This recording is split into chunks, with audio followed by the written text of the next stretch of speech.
पति की मौत के बाद मैं बिल्कुल अकेली पड़ गई थी और ये तन्हाई मुझे हर रात काट खाने को दौड़ती थी। अभी मेरी उम्र ही क्या थी, सिर्फ 19 साल। इस दौर में तो जज्बातों का समंदर अपने उफान पर होता है और मैं इतनी बदकिस्मत थी कि मेरा पति मुझे जवानी में ही हमेशा के लिए छोड़ गया था। यही सब सोचते हुए मैं बार बार करवटें बदल रही थी कि तभी अचानक मुझे ऐसा लगा कि जैसे मेरे बिस्तर के पास कोई खड़ा हुआ है। मैं जैसे ही डर से चीखने को हुई, उसने मेरा मुंह बंद कर दिया, जिससे मुझे उसकी मजबूती का एहसास हुआ। उसके बाद उसने जो हरकत शुरू की, मैं दंग रह गई। पहले तो मैं विरोध करती रही, लेकिन उसकी ताकत के सामने मैं कमज़ोर सी लड़की आखिर कब तक टिकती। मैं बहुत तकलीफ में थी, लेकिन फिर मुझे धीरे धीरे ये वही बात थी कि महीनों से सूखी जमीन को घनघोर बारिश मिल जाए तो वो पानी की हर बूंद को खुद में समा लेती है। पूरी रात सुबह जल्दी उठकर मैं फटाफट किचन का काम निपटा रही थी, क्योंकि मुझे अपने पति के लिए टिफिन तैयार करना था। मेरे पति हर रोज मजदूरी ढूंढने के लिए जाते थे, जिसके लिए उन्हें शहर जाना होता था और वो रात तक ही लौट पाते थे। मैं इस घर की मझली बहू हूँ। मेरे जेठ और देवर तो फैक्ट्री में काम करते हैं, उन्हें वहाँ अच्छी तनख्वाह मिलती है, लेकिन क्योंकि मेरे पति बिल्कुल भी पढ़े लिखे नहीं हैं, इस वजह से उन्हें फैक्ट्री में काम नहीं मिला और इसीलिए उन्हें मजदूरी करनी पड़ रही है। कहते हैं एक औरत की इज्जत उसके पति की कमाई से ही ससुराल में होती है। जिनकी कमाई जितनी कम, उसकी औकात भी उतनी कम। ठीक वही हाल मेरा भी यहाँ पर है। इस वजह से घर का ज़्यादा से ज़्यादा काम मुझे अकेले ही करना पड़ता है। ना तो मेरी जेठानी मेरा हाथ बटाती है और ना देवरानी। बस इस घर में अगर कोई मुझे अपना लगता है तो वो सिर्फ मेरी सास है। सिर्फ एक वही है जो मुझे और मेरे पति को पैसों में नहीं तोलती हैं।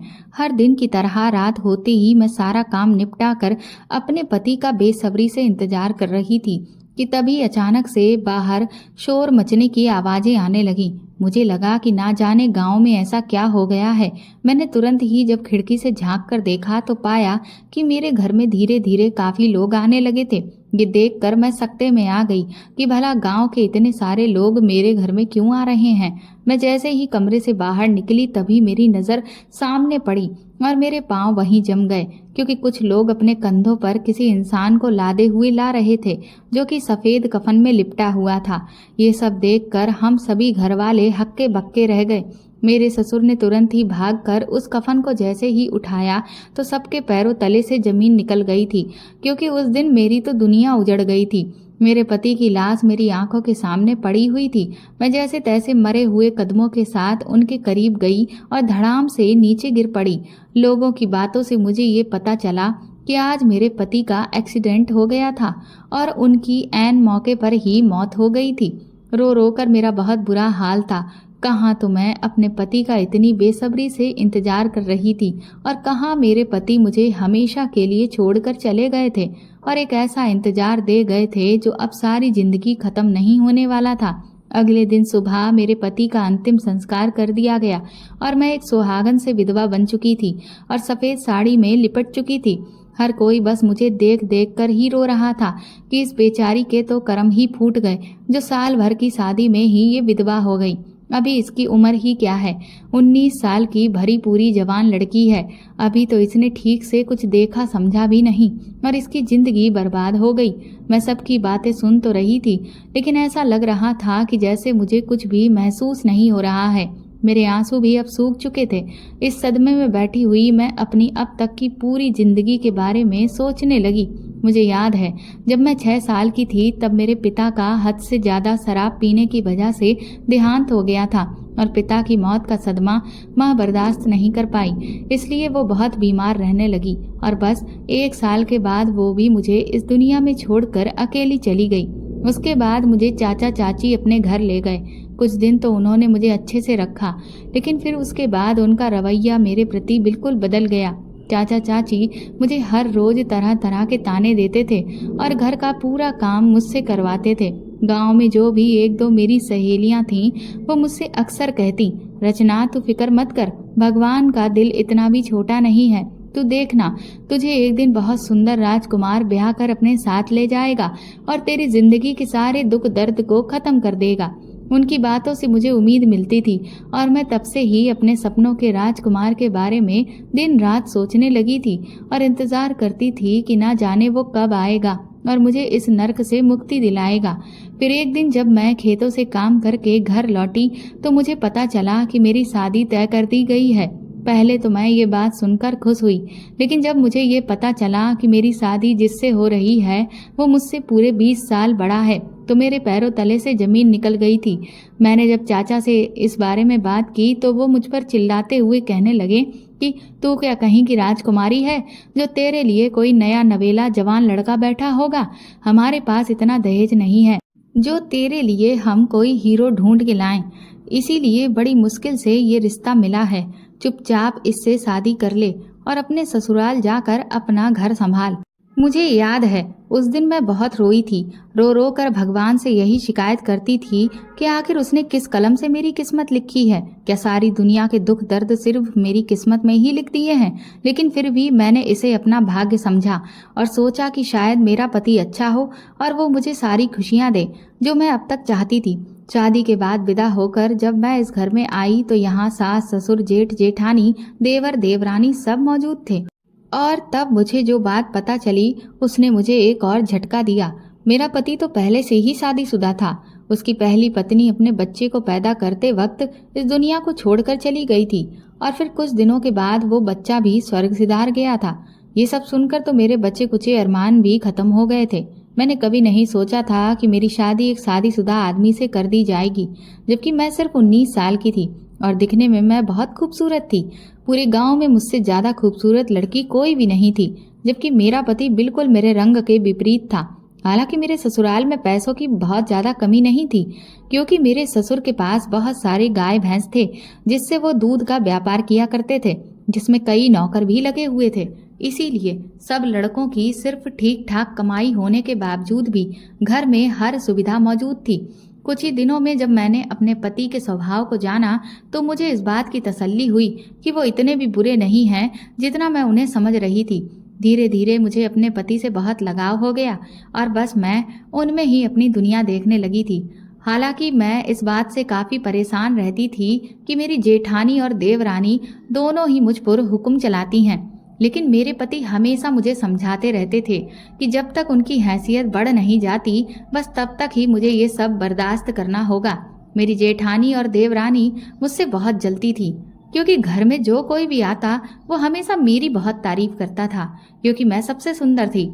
इस बात से वो दोनों जल भुन कर खाक हो जाती थी और इसीलिए वो दोनों मिलकर मुझे परेशान करने का कोई भी मौका नहीं चूकती थी। लेकिन मेरी सास हमेशा मेरा ख्याल रखने की कोशिश करती थी। मैंने कभी माँ के प्यार को उतना करीब से तो नहीं जाना था, लेकिन सास से मिलने के बाद मेरे जीवन में माँ की कमी दूर हो गई थी। जैसे तैसे मैंने सारी चीजों को अपना लिया था और खुशी खुशी अपने पति के साथ रह रही थी। लेकिन शायद भगवान को मेरी खुशियाँ रास नहीं आईं और इसीलिए उन्होंने मेरे पति को मुझसे छीन लिया था। इधर 2 दिन बीते ही थे कि तभी मेरी जेठानी और देवरानी इस बात का शोर मचाने लगी कि अब तो इसका पति जिंदा नहीं है, तो फिर अब ये हमारे घर पर रहकर क्या करेगी, इसे इसके मायके भेज दिया जाए। उनकी ये बात उनके पतियों को भी ठीक लगी और फिर ये बात मेरे ससुर तक पहुंची। लेकिन मैं तो ये सब सुनकर बुरी तरह से घबरा गई थी, क्योंकि मैं यहाँ से अब नहीं जाना चाहती थी। इसकी 2 वजह थी। एक तो मेरे पति की ढेर सारी यादें इस घर से जुड़ी हुई थीं। दूसरा, पहले ही चाचा चाची के जुल्मों को मैं जैसे तैसे बर्दाश्त करती थी और अब जब मैं विधवा बनकर वहां पहुंचूंगी तब तो वो मेरे साथ सारी हदें ही पार कर देंगे। मेरे ससुर को भी ये बात ठीक लगी और उन्होंने मेरी सास से कहा कि वो मुझे मेरे मायके वापस छोड़ आएं। हालांकि मेरी सास का दिल तो नहीं था, क्योंकि वो मुझे अपने साथ ही रखना चाहती थी, लेकिन अपने पति के आगे वो भी कुछ बोल नहीं पाई और इसीलिए उन्होंने मेरा सामान बांध दिया। मैं उनसे गले लगकर खूब रो रही थी और वो भी मुझे खूब प्यार कर रही थी, लेकिन मैं उनकी मजबूरी समझ रही थी। सच कहा है किसी ने, एक औरत का कोई भी घर नहीं होता, ना तो उसका मायका होता है और ना ससुराल। लेकिन इस वक्त मैं सबसे ज्यादा इस बात से डर रही थी कि मैं चाचा चाची के घर अब कैसे रहूंगी। वो लोग ना जाने मेरा क्या हाल करेंगे। शाम को जैसे ही मेरी सास मुझे मेरी चाची के घर लेकर पहुंची तो पहले तो उन लोगों ने कुछ देर अच्छा बनने का नाटक किया, लेकिन जब उन्हें ये पता चला कि मेरी सास मुझे उनके घर हमेशा हमेशा के लिए छोड़ने को आई हैं, तब उन्होंने अपना असली रूप दिखा दिया और मुझे अपने घर में रखने से साफ इनकार कर दिया। मेरी चाची ने कहा कि मैंने तो जैसे तैसे इसकी शादी इसलिए की थी ताकि हमारा इससे पिंड छूट सके। अब हम इसे दोबारा अपने सर पर नहीं बिठा सकते। मेरी सास ने उन्हें बहुत समझाया कि अगर आप इसे नहीं रखेंगे तो फिर ये कहाँ जाएगी। तो चाचा चाची ने साफ कह दिया कि चाहे जहाँ जाए, चाहे किसी कुएं में कूद जाए या नहर में गिर जाए, लेकिन हमारे घर में इसको रखने के लिए अब कोई जगह नहीं है, हमें माफ कर दीजिए। ये सुनकर मेरे पैरों तले से जमीन निकल गई थी। उन लोगों ने मेरी सास की भी कोई बात नहीं सुनी और हम दोनों को ही अपने घर से निकाल कर हमारे मुंह पर दरवाजा बंद कर दिया। मैं फपक फपक कर रो रही थी और बार बार भगवान से यही कह रही थी कि आखिर तूने मुझे ऐसा जीवन क्यों दिया। जब मेरे माँ बाप को अपने पास बुला लिया था तो मुझे भी बुला लिया होता। मुझे क्यों इतने कष्ट झेलने के लिए जिंदा रखा है। मैंने अपनी सास से कहा कि आपकी मजबूरी भी मैं अच्छे से समझती हूँ, इसलिए आप अपने घर लौट जाइए। मेरा जो होगा सो होगा, मैं देख लूंगी। कुछ देर तो मेरी सास खामोश रही, लेकिन फिर उन्होंने मेरा सामान उठा लिया और मेरा हाथ थाम लिया। मैं हैरत में पड़ गई कि आखिर मेरी सास करने क्या वाली हैं। वो एक बार फिर से मुझे लेकर उसी घर में पहुंच गई थी जहां मैं 1 साल पहले विदा होकर आई थी। जैसे ही मैंने अपनी सास के साथ उस घर में वापस कदम रखा तो सारे घर वाले हैरत से हम दोनों को देख रहे थे। मेरी जेठानी तो तुरंत ही तपाक से चीखने चिल्लाने लगी कि इसे अब यहाँ वापस लेकर क्यों आई हैं। जेठानी को चिल्लाता देख देवरानी ने भी अपनी आवाज बुलंद कर दी और फिर धीरे धीरे जेठ, देवर, ससुर सब एक ही सुर अलापने लगे। ये सब कुछ देखकर मेरा सर तो बुरी तरह से घूम रहा था, लेकिन तभी अचानक वो हुआ जिसकी कल्पना मैंने कभी सपने में भी नहीं की थी। मेरी सास इतनी जोर से चिल्लाई कि सबकी आवाज एक बार में ही बंद हो गई। यहाँ तक कि मेरे ससुर भी बिल्कुल खामोश हो गए। मेरी सास का चेहरा गुस्से से जल रहा था, उनकी आंखें बुरी तरह से लाल हो चुकी थी। उन्होंने सबको अपना फैसला एक सांस में सुना दिया कि मेरी इस बहू को अगर घर से निकालने की किसी ने भी कोशिश की तो वो फिर अपना इस घर से बाहर जाने का रास्ता नाप ले। मेरा बेटा इस दुनिया में नहीं है तो क्या हुआ, उसकी पत्नी यही रहेगी। मैं जानती हूँ कि मेरा बेटा मेरी बहू से कितना प्रेम करता था और मैं भी अपनी बहू को बहुत चाहती हूँ। मैं उसकी आत्मा को दुख नहीं पहुँचा सकती। ये घर मेरे पति की कमाई से चलता है, ना कि तुम दोनों के पतियों की कमाई से। तो अपनी बहू को खिलाने का दम मैं आज भी रखती हूँ। उन्होंने गुस्से से ससुर जी की तरफ देखते हुए कहा कि अगर मेरे इस फैसले के खिलाफ कोई भी गया तो मैं अपनी बहू के साथ इस घर को छोड़कर चली जाऊंगी। सास के इस फैसले को सुनकर मेरे ससुर सुन्न रह गए और फिर उनके मुंह से दोबारा कोई भी आवाज नहीं निकली। जब बाकी सबने देखा कि ससुर की ही हालत खराब हो गई है तो बाकियों की भी फिर दोबारा बोलने की हिम्मत नहीं हुई। उस दिन मेरे लिए मेरी सास चट्टान बनकर खड़ी हो गई थी और मुझे इस जालिम दुनिया से उन्होंने बचा लिया था। अब मैं अपने पति के घर में चुपचाप रह रही थी, लेकिन अब मुझे अपनी जेठानी और देवरानी की जली कटी पहले से भी ज्यादा सुनने को मिलती रहती थी। धीरे धीरे मुझे इस बात का एहसास होने लगा कि मेरे जेठ और देवर की नज़र मेरे लिए कुछ बदल सी रही है, क्योंकि अब उनका मेरे प्रति रवैया थोड़ा सा नरम होने लगा था। जबकि पहले तो वो लोग मुझसे बहुत सख्ती से बात करते थे, लेकिन अब जब कभी भी उनकी पत्नियां मुझे लेकर कुछ भी बुरा बोलती तो वो उनकी बात को काट दिया करते थे, जिससे मुझे ये लगने लगा कि कहीं उनकी नीयत में कोई खोट तो नहीं हो रहा है। क्योंकि एक जवान विधवा औरत जिस पर उसके पति का साया ना हो वो कहीं से भी सुरक्षित नहीं होती है। इसी बीच मेरी सास के साथ एक हादसा हो गया।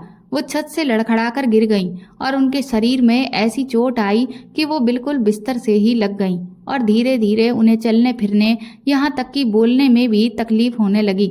सास की इस कदर हालत खराब होने से मेरी जेठानी और देवरानी के तेवर अब और भी ज्यादा बढ़ चुके थे। अब तो वो घर में खूब अपनी मनमानी करने लगी थी और मुझ पर और भी ज्यादा हुक्म चलाने लगी थी। लेकिन मैं दिन रात अपनी सास की सेवा में लगी रहती थी ताकि वो जल्द से जल्द ठीक हो जाएं।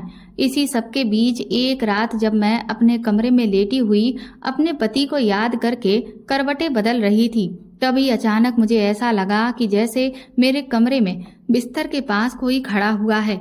जैसे ही मुझे इस बात का एहसास हुआ, मैं तुरंत ही डर के मारे उठकर बैठ गई और चीखने ही वाली थी कि तभी उस आदमी ने मेरे मुंह पर कस के हाथ रख दिया और मेरी चीख गले में घुटकर ही रह गई। उस आदमी के हाथ में बहुत मजबूती थी, जिस वजह से मैं जरा सी आवाज भी नहीं कर पाई। और फिर तो उसने जो हरकत शुरू की, उससे मेरे होश उड़ गए। मैं समझ गई कि उसकी नीयत ठीक नहीं है। मैंने जब उसका विरोध किया तो उसने एक बड़ा सा चाकू निकाला और मेरी गर्दन पर रख दिया और बड़ी ही अजीब सी खरखरी आवाज में बोला कि अगर मेरी बात नहीं मानी तो अपनी जान से हाथ धो बैठोगी। इतना बड़ा चाकू देखकर मेरी तो दम ही निकल गई थी और डर के मारे मैंने फिर सब कुछ वही किया जैसा वो कहता रहा। मेरी आंखों से लगातार आंसू बह रहे थे, लेकिन उस पर कोई भी असर नहीं था। मुझे तो ये भी नहीं पता था कि मेरी इज्जत खराब करने वाला वो इंसान कौन है। कुछ घंटे के बाद अपनी इच्छा पूरी करके वो चुपके से मेरे कमरे से बाहर चला गया और मैं यहाँ अपना सर पकड़कर बैठ गई। न जाने अब और मेरे साथ कितना बुरा होना था। मैं इस वक्त दर्द से तड़प रही थी, पर मैं किसी से भी कुछ नहीं कह सकती थी। जैसे तैसे मैंने अपनी हालत ठीक की। सुबह जब मैं उठी तो मुझे बुखार आ गया था, लेकिन उस घर में किसी को भी मुझसे कोई मतलब नहीं था, इसलिए इतनी तेज बुखार में भी मैं घर का सारा काम अकेले ही कर रही थी कि तभी किचन में मेरे जेठ आ गए और मुझसे पूछने लगे कि तुम्हारी तबीयत आज कुछ ठीक नहीं लग रही है रचना, क्या बात है। उनकी आवाज सुनकर मैं बुरी तरह से सहम गई और मुझे समझ नहीं आ रहा था कि आज अचानक मेरे जेठ को मेरी इतनी फिक्र कैसे हो गई। मैं घूंघट में से आंखें फाड़े हुए उन्हें देख रही थी और सोच रही थी कि कहीं रात को मेरे साथ वो हरकत करने वाला मेरा जेठ तो नहीं है। मैं खामोशी से खड़ी अभी ये सब सोच ही रही थी कि तभी अचानक मेरा जेठ मेरी तरफ बढ़ा और बोला कि तुम्हें दवाई ला दूं क्या। ये देखकर मेरे हाथ में पकड़ा हुआ बर्तन डर की वजह से छूट गया और बहुत तेज आवाज पूरे किचन में गूंज गई, जिससे जेठानी दौड़ती हुई किचन में आ गई।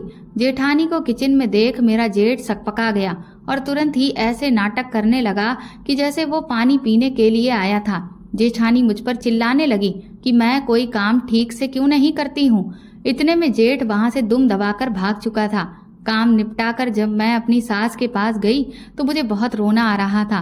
मेरा मन तो कर रहा था कि मैं उन्हें खुद पर बीती हुई हर बात बता दूं, लेकिन मैं मजबूर थी। मैं किसी से कुछ भी नहीं कह सकती थी। भला मैं किस पर इल्जाम लगाती। एक तो वो जैसे तैसे सबसे लड़कर मुझे अपने घर में रख रही थी, और अगर मैं उनके बेटों पर ही इल्जाम लगा देती तब तो मेरे सर पर जो छत है वो भी छिन जाती। रात को जब सारा काम निपटा कर मैं अपने कमरे में वापस जा रही थी, तभी मेरा देवर अचानक मेरे पास आया और बोला, भाभी मैं ये कुछ जलेबियां लाया था। मुझे पता है कि आपको मीठा खाना पसंद है, ये आप खा लीजिएगा, लेकिन आप अपनी देवरानी से कुछ भी मत कहिएगा, वरना वो खाम मुझसे लड़ लड़ के मेरा दिमाग खा लेगी। देवर की इस हरकत पर मैं उसे भी आंखें फाड़े देख रही थी, क्योंकि जब से मैं इस घर में आई थी आज तक मेरा देवर मेरे लिए कुछ भी नहीं लाया था, पर आज पहली बार वो मुझे जलेबियां खिला रहा था। लेकिन क्यों? क्या कहीं मेरे साथ ये सब कुछ करने वाला मेरा देवर तो नहीं था? मैंने तुरंत ही उससे जलेबियों के लिए मना कर दिया और भागती हुई अपने कमरे में आ गई और दरवाजे को अंदर से बंद कर लिया। मुझे तो समझ ही नहीं आ रहा था कि मेरे साथ ये सब कुछ करने वाला आखिर कौन है, लेकिन मैंने सोच लिया कि अब मैं अपना दरवाजा रात को बंद ही रखूंगी ताकि कोई मेरे कमरे में ना आ सके। इसके बाद मैं इत्मीनान से अपने बिस्तर पर लेट गई। अभी कुछ ही देर बीती थी कि तभी अचानक वही आदमी चाकू लेकर मेरे करीब आ गया। मैं तो दंग रह गई थी कि जब मैंने दरवाजा अंदर से बंद कर लिया है तो फिर ये आदमी अंदर कैसे आ गया। वो मुझसे कहने लगा, अपने आप को बहुत चालाक समझती है, लेकिन मैं तुझसे भी ज्यादा चालाक हूँ। मुझे अच्छे से पता था कि आज तू कमरे का दरवाजा बंद कर लेगी, इसीलिए मैं पहले ही कमरे के अंदर आकर छुप गया था। उसकी ये बात सुनकर मेरे तो होश ही उड़ गए थे। मैंने उसके आगे हाथ जोड़े और रोते हुए कहा कि तुम मेरी जिंदगी क्यों खराब कर रहे हो? आखिर तुम मेरे साथ ऐसा क्यों कर रहे हो? तो वो कहने लगा कि क्योंकि तुम बहुत सुंदर हो। मैं क्या करूं? और फिर तुम्हें भी तो आखिर इस सब की जरूरत होगी। तुम एक विधवा हो और अभी तो तुम्हारी उम्र बहुत कम है। पति की कमी तो खलती ही होगी, इसीलिए मैं तुम्हारे पति की कमी पूरी करने आया हूँ। मैंने उससे कहा अपनी बकवास बंद करो, तो उसने तुरंत ही मेरे गले पर फिर से चाकू रख दिया और बोला कि अगर जरा भी तेज आवाज में मुझसे बात की तो यहीं पर तेरा किस्सा खत्म कर दूंगा।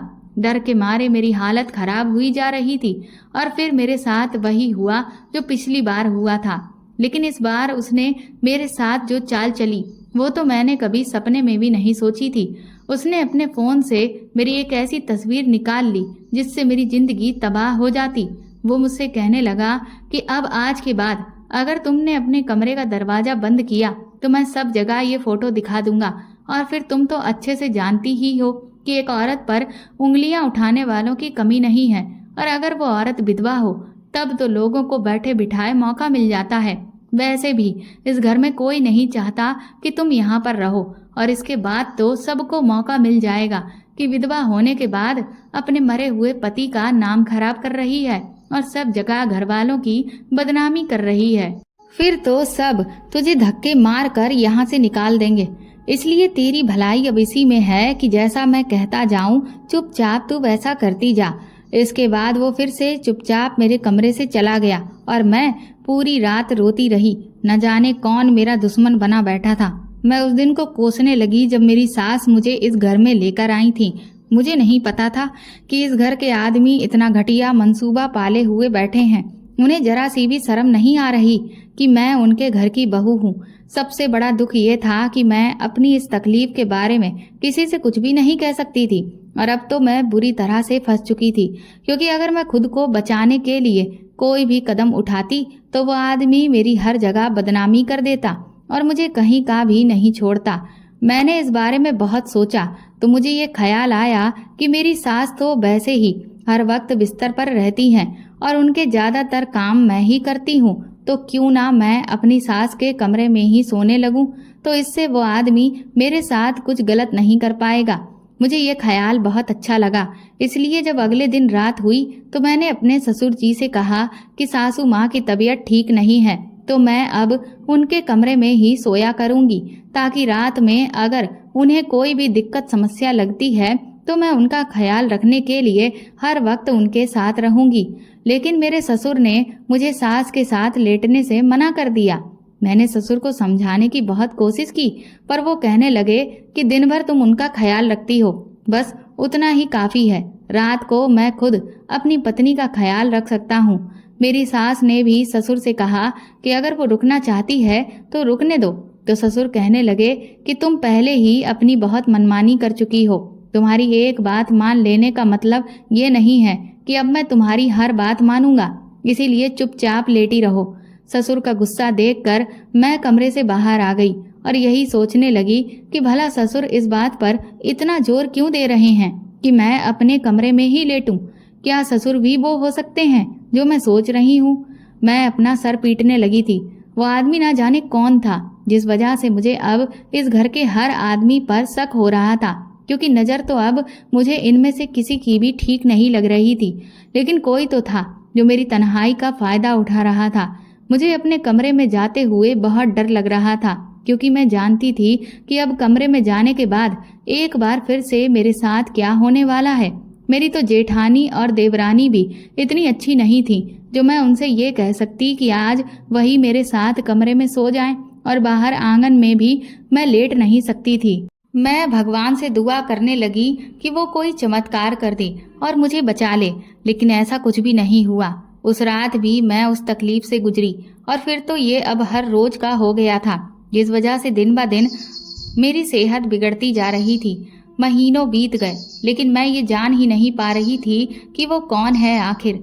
इधर मेरी सास अब पहले से काफी ठीक हो गई थी और वो धीरे धीरे चलने फिरने भी लगी थी। फिर एक दिन जब मैं किचन में काम कर रही थी तो मैं चक्कर खाकर धड़ाम से गिर गई।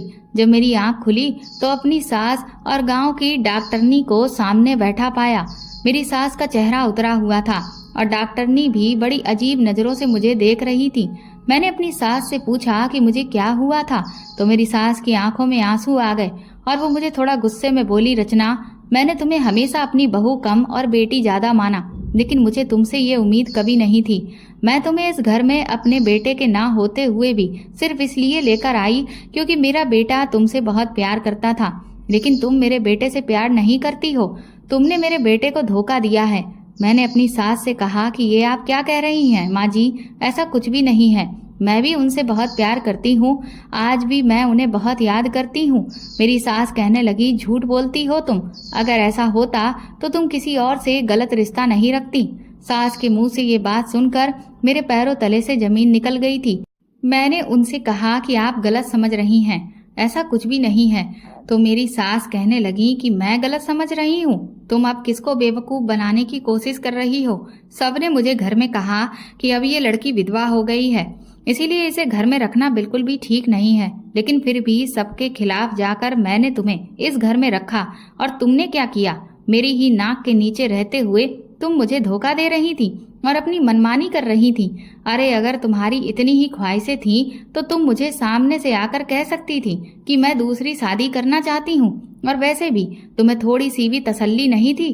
अभी तुम्हारे पति को मरे हुए 9 महीने भी नहीं गुजरे हैं।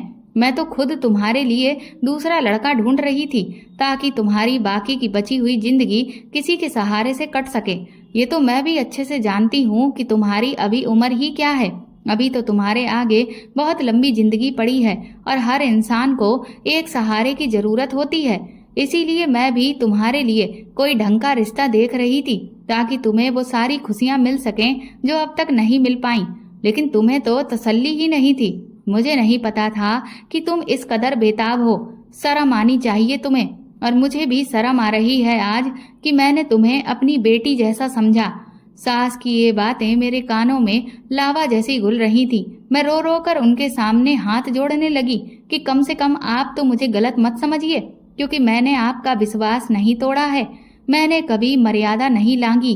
तभी डॉक्टरनी साहिबा बोली कि लेकिन रचना, इस वक्त तुम पेट से हो, बिना मर्यादा लांघे तुम पेट से कैसे हुई? डॉक्टर की ये बात सुनकर मेरे तो होश ही उड़ गए थे। और तभी फिर मुझे वो पूरा वाकया याद आने लगा जो हर रात मुझ पर बीतता है। मैं रोए चली जा रही थी, लेकिन मेरे मुंह से एक शब्द भी नहीं फूट रहा था। मेरी सास ने डॉक्टरनी के आगे हाथ जोड़कर कहा कि आप इस बात को अपने तक ही रखिएगा, क्योंकि ये मेरी घर की इज्जत का सवाल है। डॉक्टरनी ने भी मेरी सास को वादा किया कि वो ये बात कभी किसी से नहीं कहेंगी, लेकिन ये ऐसी बात है जो छुपाए नहीं छुपेगी। एक ना एक दिन तो ये सबके सामने आ ही जानी है। इतना कहकर डॉक्टरनी वहां से चली गई और मेरी सास मुझसे बोली कि अब तुम अपने ये घड़ियाली आंसू बहाना बंद कर दो, क्योंकि तुमने जो किया है उसका नतीजा अब सामने आ चुका है। मैंने अपनी सास का हाथ पकड़ लिया और उनसे कहा, माँ जी, आपको नहीं पता, लेकिन मैं कितने दिनों से क्या कुछ झेल रही हूँ। मैंने अब तक अपना मुंह सिर्फ इसलिए बंद रखा क्योंकि मुझे लगा कि कहीं इस घर का सर्वनाश ना हो जाए। मेरी इस बात को सुनकर मेरी सास दंग रह गई। वो कहने लगी कि आखिर तुम कहना क्या चाहती हो?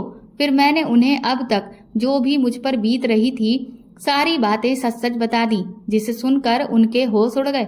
वो मुझसे कहने लगी कि तुम जानती भी हो रचना कि तुम क्या कह रही हो। तुम इस घर के आदमियों पर, यानी मेरे बेटों और मेरे पति पर इल्जाम लगा रही हो। इसका नतीजा बहुत बुरा हो सकता है। मैंने कहा कि मैं सच कह रही हूँ माँ जी, आप मेरी बात का विश्वास करिए। लेकिन मुझे अभी तक सिर्फ शक ही है। मुझे इस बात का पता नहीं है कि आखिर मेरे साथ ये सब करने वाला वो कौन है। मेरी इस बात पर मेरी सास मुझ पर जोर से चिल्लाई कि अपनी बकवास बंद करो। गुलछर्रे तुमने उड़ाए हैं, बेशर्मी की हद तुमने पार की और इल्जाम तुम मेरे पति और बेटों पर लगा रही हो। चरित्र में तुम्हारे खोट है, उनके नहीं। अगर उन लोगों के मन में कोई भी ऐसी बात होती तो जब मैं तुम्हें इस घर में लेकर आई थी तो वो खुशी खुशी तुम्हें अपना लेते, लेकिन उनमें से कोई भी तुम्हारे इस घर में रहने से कभी खुश नहीं था। मैंने अपनी सास से कहा कि मैं मानती हूँ माँ जी कि उस वक्त कोई मुझे यहाँ रखना नहीं चाहता था, लेकिन यहाँ रहने के कुछ ही दिनों के बाद सबका व्यवहार मेरे प्रति बिल्कुल बदल गया था। जो लोग मुझसे पहले बहुत सख्त तरीके से बात करते थे वो अचानक से नरम क्यों पड़ गए थे। इस पर मेरी सास कहने लगी कि अब मुझे तुम्हारी किसी भी बात पर कोई विश्वास नहीं है, इसलिए अब तुम अपना सामान बांधो और कल सुबह सबके उठने से पहले इस घर को छोड़कर हमेशा हमेशा के लिए चली जाओ। क्योंकि अब मैं तुम्हारी शकल भी नहीं देखना चाहती हूँ। इतना कहकर मेरी सास तो चली गई थी, लेकिन मुझ पर बिजली गिर चुकी थी। अब तक इस घर में मेरी सास की वजह से ही मैं रह पा रही थी, पर आज उन्होंने ही मुझे घर से जाने को कह दिया था। मुझे समझ नहीं आ रहा था कि भला मैं अब कहाँ जाऊंगी। और अब तो मैं अकेली नहीं थी, मेरे साथ तो एक दूसरी जिंदगी भी जुड़ चुकी थी। लेकिन मुझे तो यह भी नहीं पता था कि मेरे पेट में पलने वाला ये पाप किसका है। मैं रो रो कर भगवान के आगे मौत की गुहार लगा रही थी, क्योंकि अब मेरे बर्दाश्त की हद हो चुकी थी। लेकिन शायद ऊपर वाले को मुझ पर रहम ही नहीं आ रहा था। मैंने अपना सारा सामान बांध लिया था, क्योंकि सुबह सबके उठने से पहले मुझे ये घर छोड़ना था। लेकिन मुझे नहीं पता था कि मैं आखिर जाऊंगी कहाँ। पर मैंने सोच लिया था कि अब मैं अपनी जिंदगी को खत्म कर लूंगी, क्योंकि ऐसी जिंदगी जीने का अब कोई फायदा नहीं था। इधर जैसे ही रात हुई, तभी वो आदमी अपने मंसूबों को पूरा करने के लिए मेरे कमरे में आ गया और उसने मुझे फिर से धमकाना शुरू कर दिया। लेकिन अब मैं पूरी तरह से त्रस्त हो चुकी थी, इसीलिए मैं भी उससे भिड़ गई। वो मुझे मारने की धमकी देने लगा, तो मैंने उससे कहा कि अब तुम मुझे मार ही डालो, क्योंकि अब मैं ऐसी जिंदगी नहीं जीना चाहती। पर उस पर तो जैसे किसी बात का कोई असर ही नहीं था। वो ताकतवर था, इसलिए उसने कुछ ही मिनट में मुझ पर काबू कर लिया और फिर से वही सब मेरे साथ। लेकिन तभी अचानक उसके सर पर किसी ने बहुत जोर से डंडा मारा, जिससे उसकी जोरदार चीख निकल गई और वो धड़ाम से जमीन पर गिर गया। मैंने तुरंत ही अपनी हालत ठीक की और जब कमरे की लाइट जलाई तो देखा कि वो आदमी जमीन पर बुरी तरह से तड़प रहा था। उसके सर से खून निकल रहा था। लेकिन भला उसके सर पर ये डंडा किसने मारा? जब मैंने सामने खड़े हुए शख्स को देखा तो वो और कोई नहीं बल्कि मेरी सास थी। मैं तुरंत ही उनके गले से लग गई, क्योंकि आज मुझे मेरी सास ने बचा लिया था। उन्होंने जैसे ही उस शख्स को पलट कर देखा तो हम दोनों के होश उड़ चुके थे, क्योंकि वो और कोई नहीं बल्कि राजू था। दरअसल राजू मेरे ससुर जी की डेयरी पर काम करता था, जहां उन्होंने गाय भैंसों को पाल रखा था। मेरी सास ने उसे डंडा दिखाकर डराते हुए पूछा कि तूने मेरी बहू के साथ ऐसा क्यों किया? तो वो कहने लगा कि माँ जी, मुझे माफ कर दीजिए, आपकी विधवा बहू को देखकर मेरी नीयत बहुत खराब हो गई थी, क्योंकि ये मुझे हमेशा ही बहुत सुंदर लगती थी और फिर इसका पति मर गया तो मुझे लगा कि अब तो मेरा रास्ता पूरी तरह से साफ हो गया है। इसीलिए मैंने पहले घर में अपना आना जाना बढ़ाया। रोज शाम मैं मालिक के साथ बचा हुआ सामान लेकर घर आता था और मैंने ये जान लिया था कि रचना का कमरा सीढ़ियों के पास है और छत बिल्कुल खुली हुई। इसीलिए मैं पीछे खेतों की तरफ से ईंटों पर पैर रखकर आराम से छत पर चढ़कर इसके कमरे में छुपकर बैठ जाता था। मुझे लगा था कि पहले ये इनकार करेगी, लेकिन फिर ये भी मान जाएगी, क्योंकि इसकी अभी उम्र ही क्या है, इसे भी तो इस सब की कमी लगती होगी। लेकिन ये तो हर रोज इनकार करती थी। तब मैंने इसे डराने का सहारा लिया। रात में इतना शोर शराबा सुनकर घर के बाकी लोग भी दौड़े हुए चले आए और सास के हाथ में डंडा और जमीन पर राजू को पड़ा हुआ देखकर सबके होश उड़ चुके थे। इससे पहले कि कोई कुछ भी पूछता, मेरी सास ने तुरंत ही राजू का फोन उसकी जेब से निकाला और उसे भी डंडे से मार मार कर चकनाचूर कर दिया। दरअसल मैंने अपनी सास को ये भी बता दिया था कि किस तरह से उस आदमी ने मेरी गलत तस्वीर ले ली है। इतनी सब भयानक स्थिति में भी मेरी सास ने अपनी सूझबूझ से काम लिया था और वक्त रहते हुए न सिर्फ मेरी तस्वीर बल्कि उसके फोन तक को खत्म कर दिया था। सब लोग एक सास में पूछने लगे कि आखिर मेरी सास ने ऐसा क्यों किया। तो मेरी सास ने सबको ये बताया कि राजू रात को रचना के कमरे में गलत इरादे से घुस आया था, जिसे सास ने देख लिया। उन्हें पहले तो लगा कि वो कोई चोर है, लेकिन जब वो ये समझ गई कि ये इंसान मेरी बहू के साथ गलत हरकत करने की कोशिश कर रहा है, तो मुझे बचाने के लिए उन्होंने ये डंडा उठाकर इसके सिर पर मार दिया। इतना सुनना था कि मेरे ससुर, जेठ, देवर सबने राजू की खूब पिटाई की और उसके बाद उसे पुलिस के हवाले भी कर दिया। जब सब कुछ निपट गया तो मैंने अपनी सास से पूछा कि आपने तो मुझे घर से निकल जाने का फरमान सुना दिया था और आपको तो मुझ पर विश्वास भी नहीं था।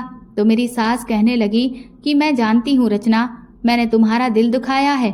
उस वक्त मुझे तुम पर विश्वास नहीं हुआ था, लेकिन ना जाने क्यों मेरा दिल मुझे बार बार चिल्ला चिल्ला के कह रहा था कि मेरी बहू ऐसी नहीं है। और इसीलिए जब रात हुई तो मैं एक बार इस बात को पुख्ता करने के लिए आंगन के पास खुद छुपकर बैठ गई। मैंने सोचा कि अगर तुम्हारी बात में जरा भी सच्चाई है तो वो आदमी आज रात फिर भी आएगा। मैंने अच्छे से सोच लिया था कि वो चाहे कोई भी हो, लेकिन मैं उसे छोड़ूंगी नहीं, और अगर तुम्हारी बात गलत निकलती है तो फिर मैं तुम्हें नहीं छोड़ूंगी। मैंने अपनी सास को गले से लगा लिया। मैंने कहा कि आपने भले ही मुझे पैदा ना किया हो, लेकिन आप ही मेरी सच्ची माँ हो, क्योंकि आपने हमेशा मेरी रक्षा एक सगी माँ की तरह ही की है। मैंने अपनी सास से कहा, लेकिन अब ये बच्चा, इसका क्या होगा माँ? कुछ ही महीनों में मेरा पेट दिखने लगेगा और फिर हर कोई मुझ पर ही लांछन लगाएगा, मुझे ही गलत समझेगा। तो मेरी सास कहने लगी कि तुम फिक्र मत करो, हमें कैसे भी करके इस बच्चे से छुटकारा पाना होगा, वरना तुम्हारी पूरी जिंदगी खराब हो जाएगी। मैं जानती हूँ कि इस सब में इस बच्चे का कोई कसूर नहीं है, लेकिन जो जिंदगी पहले से है उसे बचाने के लिए आने वाली जिंदगी को खत्म करना ही होगा। और फिर 3 दिन के बाद ही मेरी सास बहाना बनाकर मुझे डॉक्टरनी साहिबा के क्लिनिक पर ले गई और उनसे सारी बातें तय कर ली। डॉक्टरनी साहिबा भी बहुत समझदार थी। उन्होंने सारी बातों को अच्छे से समझा और फिर मुझे उस पाप से छुटकारा दिला दिया। कुछ दिन तक मैं और मेरी सास डॉक्टरनी साहिबा के घर पर ही रहे, जबकि घर पर सबको ये पता था कि हम दोनों सास बहू एक गुरुजी के आश्रम में कुछ दिन उनके प्रवचनों को सुनने के लिए गए हैं। इसके बाद हम घर लौट आए और कुछ समय के बाद मेरी सास ने मेरी शादी एक दूसरे आदमी से करवा दी, जिसकी पहली पत्नी का देहांत एक एक्सीडेंट में हो गया था। मेरा दूसरा पति भी बहुत अच्छा था और वो शहर में नौकरी भी करता था और वहीं रहता था। आज मैं अपने पति के साथ शहर में एक खुशहाल जिंदगी गुजार रही हूँ और अब मेरी जिंदगी से सारे कष्ट और तकलीफें दूर हो चुकी हैं, और इसका श्रेय मैं सिर्फ और सिर्फ अपनी सास को देती हूँ, जो मेरी जिंदगी में भगवान बनकर आई। तो दोस्तों, आपको ये कहानी कैसी लगी हमें कमेंट करके ज़रूर बताएं, और प्लीज़ इस कहानी को ज़्यादा से ज़्यादा शेयर और लाइक करके मेरे चैनल को सपोर्ट करें।